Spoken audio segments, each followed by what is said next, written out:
Let's bring in now Liberal MP Keith Wolahan for a look at the big stories of the weekend. Keith, welcome to the program. It's been a big night for the Liberals last night. Me, Amanda. They are celebrating a resounding win in Warrandyte. It's good news for you too, I imagine, because your electorate of Menzies is around about the same area. What did you make of the result, Keith? Thank you for having me, Amanda. It was an excellent result. The seat of Warrandyte covers about 90% of it, is within the seat of Menzies, so I know that area really well. I also know the candidate really well, Nicole Werner. She's an outstanding candidate and now outstanding member, and I think she will serve the community well. I think it is a turning point. I'm very proud of the Victorian division, and we haven't had good results in a while. Let's be very frank about that. And I think last night was a turning point. It was a turning point where Victorians are saying they're sick of the Andrews government, and they do see us starting to be a credible opposition, a credible alternative. And I think that's what was on offer with Nicole and John Pizzuto as the leader, and the results show it. Is that right? I mean, there was no Labor candidate in the field, as I understand it. How can we be sure that it is that ringing an endorsement? Of course, and the reason we know there was no Labor candidate in the field, they did polling to decide whether it was worth their time, and they didn't like what they heard from that polling. And what they heard from that polling was that they were on the nose, and they were on the nose for a variety of reasons. And some of those reasons were the massive taxes that people are facing in this state, including many people within the seat of Warrandyte. The school payroll tax, there's many people in Warrandyte who send their students to school at great expense, and they were going to see those fees go up. There's many people who saw the land tax increase that affected them directly, and just economic competence and integrity. Integrity was a big issue in this election, and they didn't like what they saw from the Andrews government. So the Andrews government could have put a candidate up. They did in Aston, and they chose not to here because they didn't like what they were about to be told. Okay, so what will the new member, Nicole Werner, add from her skills and her background to the state parliamentary team? Every member brings their own personal perspective, and Nicole has an experience that I think is sadly more relevant than ever. Nicole managed a food bank, and in my electorate of Menzies, there's 6 food banks, and with the cost of living crisis that we're seeing throughout this nation, those queues are out the door.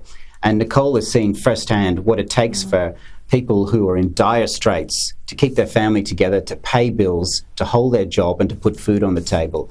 So I think Nicole has come at just the right time, where everyone in Victoria is really hurting right now, and I think that sort of experience and character and integrity will serve her and the seat well.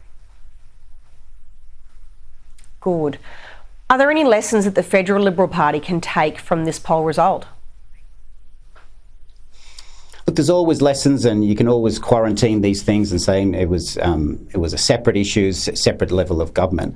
But I think the common lesson is that when we focus on the issues that matter to everyday Australians, and we do it well, and we do it with integrity and sincerity, then we will be rewarded for it. That's what happened on the weekend, and I think that's what we will look to do in the coming election. Leader John Pizzuto has been facing some difficult and rocky times. Does this change the composition of the state party room in a way that would shift the party's position on any key issues, including the leadership? I don't think so. I think this, I know Ryan Smith, the outgoing member, very well, and I'm not a member of that party room, so I never know who voted what. We see press results for it. I don't think so. And Nicole's not focused on those sort of Spring Street issues. She's focused on bread and butter issues that matter to the people of Warrandyte. And of course, the press and other commentators, and it's your job as well, Amanda, will look at that. But I think what this is, it's a resounding result for John Pizzuto and his team, because they're focused on the things that matter to Victorians. And I think that's what they're going to be doing in the next 6 to 12 months and beyond.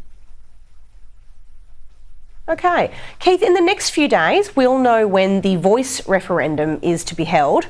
The announcement of the date, of course, has been a long time coming. Is Prime Minister Albanese's delay in doing so a sign that the yes side of the argument are losing confidence? I think what we've seen throughout this whole debate is that tactics are driving a lot of the decisions. And that's a great shame, because this is a very serious question that we're putting to the Australian people potentially in 7 weeks from now. And so it seems like it's going to be the 14th of October. We'll wait and see what the Prime Minister says. But I think we need to stop focusing on tactics on either side, and let's focus on the substance of the question that's put before people. And there are serious concerns about that question that should be debated freely without any sort of name calling or criticising people. Because right now this is a very finely balanced referendum, and whatever the result on the 14th of October, it doesn't seem like it's going to be a unifying moment. It seems like we will be a more divided nation, and that's a very sad thing.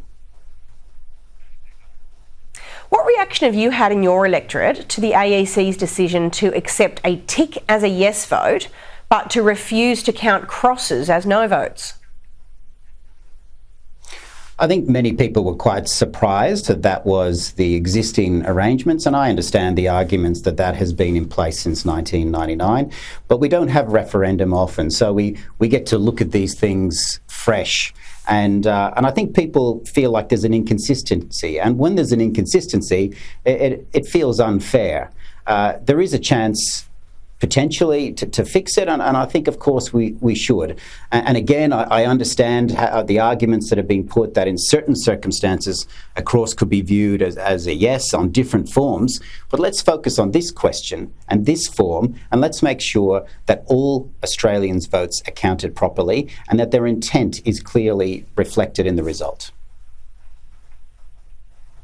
Finally, in the Sir Harry Gibbs oration yesterday at the Samuel Griffith Society conference, Eminent Silk Alan Myers of King's Council, and I'm paraphrasing him here so that you're not thinking I'm quoting him word for word, cautioned Australians against accepting assurances from politicians of the modesty of the voice proposal, given that the High Court has, as recently as the pandemic, been willing to interpret clear words in the Constitution like, for instance, the words intercourse between the states shall be absolutely free, to mean the very opposite of what those words say, such as that it is subject to substantial restrictions and not capable of being free where certain tests are met.